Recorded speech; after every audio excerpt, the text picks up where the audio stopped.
Hello everyone, a very good evening and welcome to Plutus IAS. Guys, today we are going to again discuss a controversial topic in economics and a topic I believe you might have thought upon. कभी ना कभी आपने सोचा होगा कि ऐसा क्या है, ऐसा क्यों है। तो चलिए इस बारे में बात करते हैं। The thing is guys कि if you look at any major country or nearly all the countries, whether it is US, UK, China, India, European nations, literally most of the nations of the world, इन सारे के सारे Nations पे debt है। All of these nations are under debt और इनको interest free पे करना है। अब सबसे पहले क्वेश्चन तो ये आता है कि ये नेशंस किसको मनी ओ करते हैं। इन पे डेट है तो किसी ने तो डेट दिया होगा, तो who do they owe the money to? Okay, और ये जो इन नेशंस पे डेट है ये कैसे स्टॉक मार्केट को, प्राइसेस को, गोल्ड प्राइसेस को, इवन जो वॉर्स हो रही हैं थ्रू आउट द वर्ल्ड, इसको कैसे इंपैक्ट कर रहा है और क्या है फाइनली ये bubble burst of 2026 which is world in debt. इन सारी चीजों को इस वीडियो में मैं आपको समझा दूंगा। ओके, तो watch the video and you'll enjoy it. Okay guys, तो अगर हम लोग थोड़ा सा हिस्टोरिकल बैकग्राउंड देखें तो बैक इन 1970s यूएस ने क्या किया, यूएस ने अपनी करेंसी को गोल्ड के साथ जो लिंक्ड थी उसको डीलिंक कर लिया गोल्ड से। क्यों डीलिंक किया? क्योंकि यूएस का मानना था कि गोल्ड एक लिमिटेड क्वांटिटी में अवेलेबल है, जो कि सच बात है, और उनको बहुत ज्यादा करेंसी प्रिंट करनी पड़ेगी अगर उन्हें ग्रोथ एंड डेवलपमेंट करनी है। अगर वो गोल्ड से लिंक रखेंगे तो जितना गोल्ड डिपॉजिटेड है उतनी करेंसी प्रिंट करनी पड़ेगी। इसलिए 70s में उन्होंने गोल्ड से अपनी करेंसी को डीलिंक किया और उन्होंने अपनी मर्जी से करेंसी प्रिंट करना स्टार्ट कर दिया। ठीक है, इसके बाद क्या हुआ, जब गवर्नमेंट के पास पैसा आ गया तो गवर्नमेंट ने ये सारा पैसा कंट्री के इंफ्रास्ट्रक्चर को डेवलप करने में, कंट्री की ग्रोथ में, to construct bridges, to construct roads, to make the country infra power, इस चीज में पैसा इन्वेस्ट करना शुरू किया। अब गाइस, जब गवर्नमेंट पैसा इन्वेस्ट करती है किसी भी कंट्री की उसके इंफ्रास्ट्रक्चर में, तो घूम के ये पैसा किसके पास जाता है? ये पैसा पब्लिक के पास जाता है, राइट? यानी अब लोगों के हाथ में लिक्विडिटी आ गई, लोगों के पास पैसा आ गया। जब लोगों के पास पैसा आता है तो लोग क्या करते हैं उस पैसे का? What do they do with this extra money? Simple है, वो उस एक्स्ट्रा मनी को जाकर के बैंक्स में डिपॉजिट कर देते हैं in the form of demand deposit, क्योंकि आपका करंट और सेविंग अकाउंट है, या फिर वो एफडी आरडी टाइम डिपॉजिट कर देंगे बैंक में जाकर के। अब बैंक के पास पैसा आ गया, राइट? और बैंक के पास जब भी पैसा आता है, जो भी डिपॉजिट्स आते हैं, बैंक के डिपॉजिट्स इंक्रीज कर गए।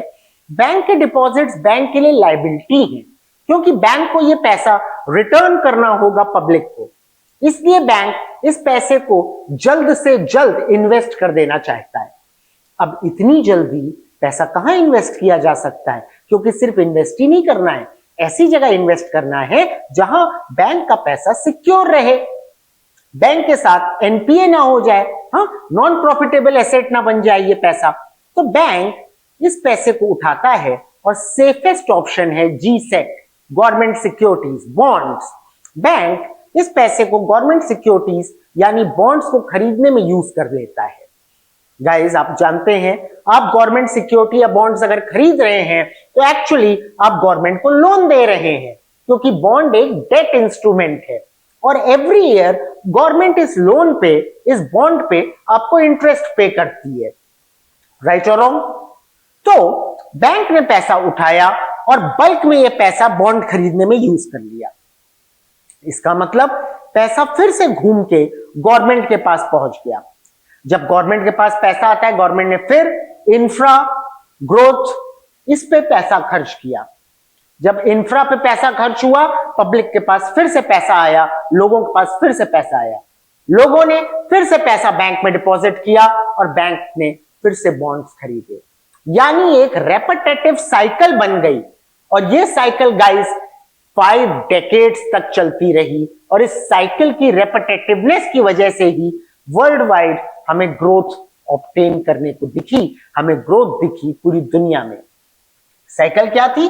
वेरी सिंपल, कि गवर्नमेंट ने करेंसी प्रिंट करी, एक्सेस मनी आया, गवर्नमेंट ने इंफ्रा पे लगाया, इंफ्रा पे पैसा लगेगा तो पब्लिक के पास गया, पब्लिक अपने एक्स्ट्रा पैसे को बैंक में डिपॉजिट करती है, बैंक ने इससे गवर्नमेंट सिक्योरिटीज खरीद ली, जीसेट, गवर्नमेंट के पास फिर पैसा आया, गवर्नमेंट ने इंफ्रा में लगाया, इंफ्रा से ये पैसा पब्लिक के पास आया, पब्लिक ने फिर से बैंक को दी में डिपॉजिट किया और बैंक ने फिर से गवर्नमेंट को दिया। ये साइकिल 5 डेकेड्स तक चलती रही। ओके, लेकिन उसके बाद क्या होता है गाइस? अब समझिए, गवर्नमेंट पे तो डेट चढ़ता चला जा रहा है, क्योंकि बॉन्ड तो डेट इंस्ट्रूमेंट है, गवर्नमेंट पे कर्जा लोन बढ़ता चला जा रहा है, ठीक है। और गाइस, ये पूरी दुनिया में हुआ, ये डेफिसिट फाइनेंसिंग पूरी दुनिया में हुई।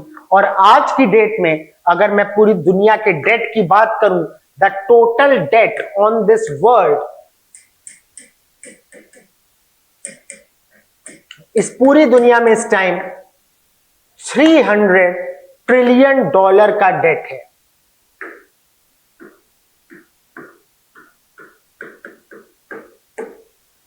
ये है पूरी दुनिया पे डेट। और अगर मैं इस पूरी दुनिया की जीडीपी की बात करूं, if I talk about the global GDP, यानी इस पूरी दुनिया की GDP, so it is nearly $100 trillion. यानी जो डेट है वो 3 टाइम्स है जीडीपी का, 300% ज्यादा है जीडीपी से। The thing is very clear now. यानी कोई भी तरीका नहीं है जिससे कोई भी कंट्री इस डेट को रीपे कर पाए। ये डेट रीपे ही नहीं किया जा सकता। रीपे करना तो हटाइए, सिचुएशन ऐसी हो रही है कि गवर्नमेंट के लिए इंटरेस्ट देना भी कठिन होता जा रहा है। गवर्नमेंट इंटरेस्ट भी नहीं पे कर पा रही है।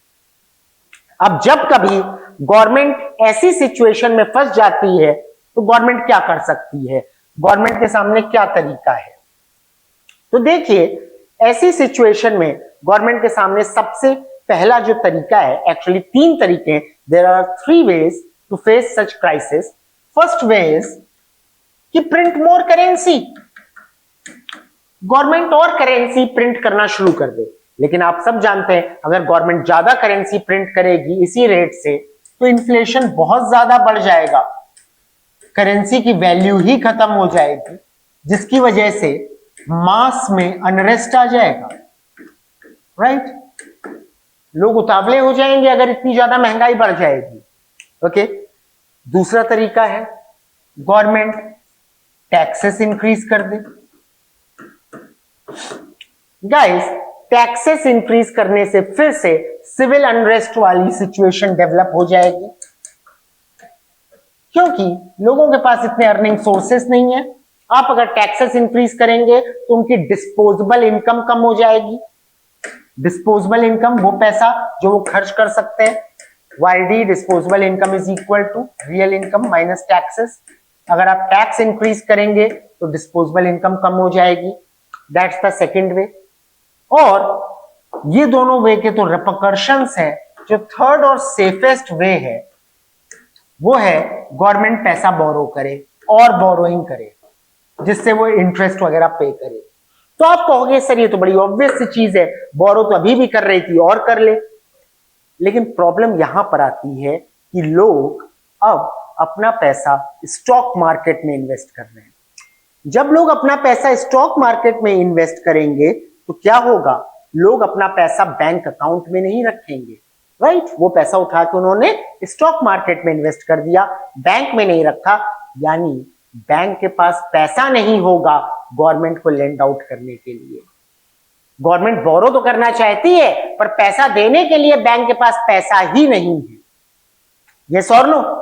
और ये यूएस में हो रहा है।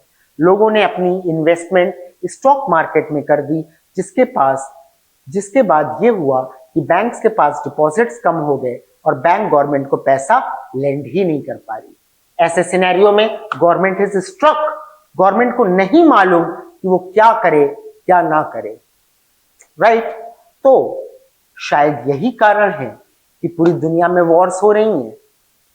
ये वॉर्स क्या क्या लोगों का अटेंशन इस सिचुएशन से हटा करके पैट्रियोटिज्म और कंट्री फीलिंग की तरफ ले जाने के लिए है, या फिर गवर्नमेंट कुछ ऐसा मेगा प्लान बना रही है जिससे स्टॉक मार्केट क्रैश हो जाए, जिससे कि लोग अपना पैसा स्टॉक मार्केट में इन्वेस्ट करने से डरने लगे, रेगुलेशंस इतनी टाइट कर दी जाए, स्टॉक मार्केट क्रैश करवाया जाए, जिससे लोग अपना पैसा उठा करके वापस बैंक में डिपॉजिट करें और गवर्नमेंट को बोरो करने को मिल पाए।